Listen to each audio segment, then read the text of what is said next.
الحمدللہ والصلاۃ والسلام علی رسول اللہ اما بعد۔ دیکھیں، علم میراث کے متعلق مسائل، وراثت کے احکام، اس کے بارے میں پیچھے بھی ہم نے کچھ تذکرہ کیا ہے۔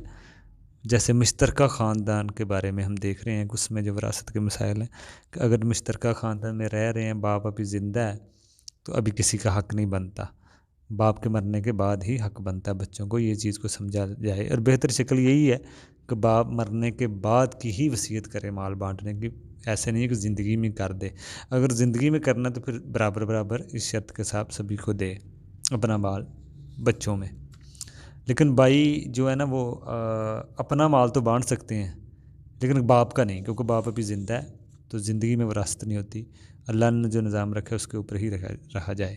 لیکن یہ کہ جہالت ہے کچھ لوگوں کی کہ یہ مسئلہ جانتے نہیں ہیں، وہ سمجھتے ہیں کہ اگر لڑائی جھگڑا شروع ہے تو سمجھ لیں باپ کا مال بانٹنا شروع کر دو، لڑائی جھگڑے سے اس کو جوڑ دیا۔ اس کا لڑائی جھگڑے سے تعلق نہیں ہے، باپ مالک ہے، ابھی تو بچوں کا کسی کا حق ہی نہیں ہے، دینا بھی ضروری نہیں ہے۔ حصہ بنے گا لیکن باپ کے مرنے کے بعد باپ کے مال میں، زندگی میں نہیں، زندگی میں نہیں۔ اس کی ایک مثال آپ دیکھیں، دوسرا مسئلہ اس میں ایک دیکھیں، اور اس کی مثال بھی ہے کہ زندگی میں ماں باپ کے مال میں بچوں کا حق بطور مالک نہیں ہوتا۔ یہ اس کی ایک آپ مثال دیکھیں باپ ابھی زندہ ہے، ٹھیک ہے نا، تو اگر کوئی ایک آدمی فوت ہو جاتا ہے، ٹھیک ہے نا، کسی بھی عالم کے پاس جاؤ، سب اس بات پر ایک ہی ہیں، کوئی اختلاف نہیں ہے۔ کسی بھی آپ مسلک کے پاس چلے جائیں، کسی بھی علماء کے پاس چلے جائیں، آپ ان سے جا کے مسئلہ پوچھیں کہ اگر کوئی بندہ فوت ہو جائے، اس کے دو بیٹے ہیں شادی شدہ، اس کی زندگی میں ہی ایک بیٹا فوت ہو جاتا ہے، آگے اس کی اولاد ہے بیٹے کی، تو اس بیٹے کو حصہ ملے گا کہ نہیں ملے گا؟ اگر ایک ہی بیٹا ہے ہو تو پھر تو پوتوں کو مل سکتا ہے نا، پھر تو پوتوں کو مل سکتا ہے۔ ایک ہی بیٹا تھا شادی شدہ، فوت ہو چکا، وہی اس کا حصہ اس کے بچوں کو جائے گا۔ لیکن اگر دو بچے ہوں، ایک بیٹا فوت ہو جائے شادی شدہ، اس کی اولاد ہے، تو اب اس کی اولاد کو نہیں ملے گا دادا کی وراثت، کیونکہ دادا کا دوسرا بیٹا زندہ ہے، تو جو بیٹا فوت ہو چکا ہے شادی شدہ اس کے بچوں کو نہیں ملے گا، کیونکہ یہ بیٹا روک دے گا۔ تو وہ اس کو کیوں نہیں ملتا؟ سبھی اس پہ متفق ہیں، کوئی اختلاف نہیں ہے، ساری جماعتیں اس میں متفق ہیں، ٹھیک ہے نا۔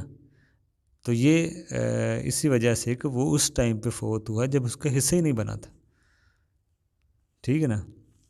ہاں 1/3 وصیت کر دے پوتوں کو، وہ الگ مسئلہ ہے، لیکن وراثت کے حساب سے نہیں ملتا۔ ایسا کیوں ہے؟ اسی لیے کہ اس وقت وہ فوت ہو چکا جس وقت وہ باپ کی پراپرٹی میں اس کا حصہ ہی نہیں تھا، زندگی میں حصہ ہی نہیں بنتا۔ تو اگر زندگی میں حصہ بنتا باپ کے مال میں تو پھر تو جو بیٹا فوت ہو چکا اس کو بھی ملے گا، پھر اس کے بچوں کو جائے گا۔ تو اس سے یہ صاف نظر آ رہا ہے کہ زندگی میں جو بیٹا فوت ہو جاتا ہے ماں باپ کی زندگی میں، اس کو کیوں نہیں ملتا؟ اس لیے نہیں ملتا کہ وہ اس ٹائم پہ فوت ہوا جب اس کا حصہ ہی نہیں بنا تھا ماں باپ کے مال میں۔ ماں باپ کے مال میں حصہ بنتا ہے مرنے کے بعد۔ تو یہ مسئلے کو بھی سمجھا جائے۔ ہاں وہ الگ شکل ہوتی ہے کہ باپ اگر دینا چاہے تو پھر اس کو انصاف کرنا چاہیے، سبھی میں فرق نہیں کر سکتا۔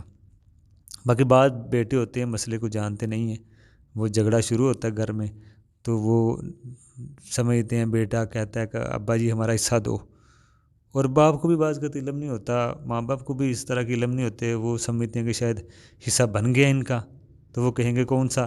اگر ان کو علم ہو، اگر تو ان کو علم ہو ماں باپ کا، تو وہ ضرور کہیں گے کون سا حصہ آپ کو چاہیے، ابھی تو آپ کا حصہ ہی نہیں بنا۔ اگر وہ مسائل کو جانتے ہوں، علم وراثت کے یا اس سارے مشترکہ جو نظام ہے اس میں رہنے کے، اگر وہ اسلامی نظام جانتے ہیں تو وہ تو کہیں گے کون سا حصہ آپ کو چاہیے، ٹھیک ہے نا، ابھی تو آپ کا حصہ بنا ہی نہیں۔ تو یہ بعض کا بڑوں کو بھی علم نہیں ہوتا تو وہ مجبوری میں دینا شروع کر دیتے ہیں، اور بعض کسی سے پوچھتے بھی ہیں کہ ہمیں بچوں میں کیسے دینا چاہیے، مسئلہ بھی پوچھ رہے ہوتے ہیں۔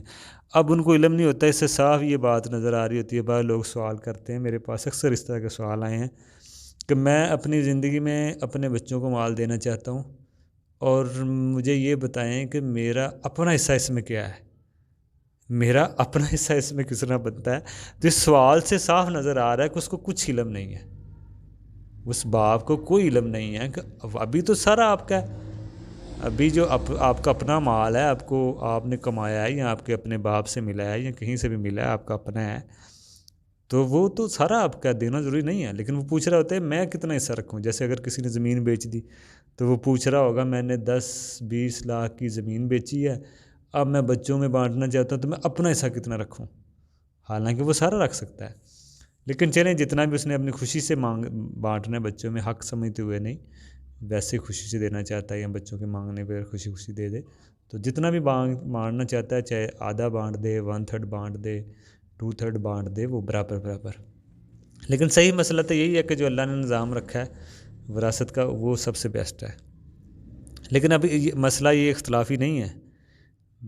یہ جو بیٹے اور پوتے کا جو ہم نے مثال دیکھی ہے کہ بیٹے کے ہوتے ہوئے پوتے کو نہیں ملتا، یہ کوئی اختلافی مسئلہ نہیں ہے. اس میں سب متفق ہیں، کوئی اختلافی نہیں ہے، اس میں پوری امت کا اتفاق ہے اس مسئلے میں. لیکن عوام نہیں جانتی اس طرح کے مسائل کہ یہ جو بیٹا باپ دادا فوت ہو اور اس کے اور بیٹے ہوں تو پوتوں کو نہیں ملتا، پھر وصیت سے ملتا ہے. یا ایک ہی بیٹا وہ فوت ہو جائے تو پھر تو اس کا حصہ پوتوں کو چلا جائے گا وراثت کے حساب سے، لیکن اگر اور بیٹے ہوں پھر پوتوں کو وصیت سے ملتا ہے. یہ اختلافی مسئلہ نہیں ہے، اس پہ سب متفق ہیں. یہ مسائل جو ہیں باقی خوشی سے اگر بانٹنا چاہتا ہے تو وہ برابر برابر ہے بیٹی بیٹے میں، لیکن بچے ڈیمانڈ نہیں کر سکتے، مجبور نہیں کر سکتے اگر بیٹے کو. تو یہ اس میں مسائل ہیں. اگر ہم زندگی میں بانٹتے ہیں بچوں میں تو اس کے کوئی نقصانات بھی ہیں، وہ بھی ہم انشاءاللہ کچھ آگے بھی دیکھیں گے.